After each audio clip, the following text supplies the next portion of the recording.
one of the central principles of the rule of law is that everyone is equal. No one is above the law. Not even the chief executive is above the law. Are they saying that there will be a commission or an organization in Hong Kong that is above the law? Then that will be the end of Hong Kong. Well, Wilson Leung, a legal practitioner, joins us now from Hong Kong. Wilson, thank you so much for joining us on The World today. Thank you.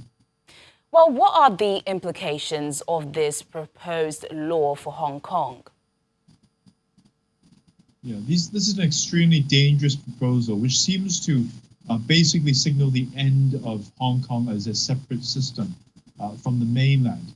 Because essentially what it proposes to do is to import mainland concepts such as subversion, foreign interference, counterterrorism into Hong Kong in order to restrict Hong Kong people.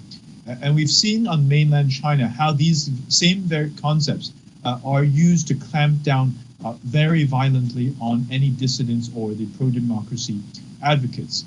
For example, subversion was exactly what was used against Nobel Peace Prize winner Liu Xiaobo, who was in prison for 11 years and then died in prison. So it's extremely concerning, and especially because they're planning to actually install mainland security agencies inside the border of Hong Kong in order to enforce these draconian laws. That actually just push this through. But unfortunately, the system is designed so that Beijing actually has the final say. I mean, from a legal point of view, there's certainly problems with it.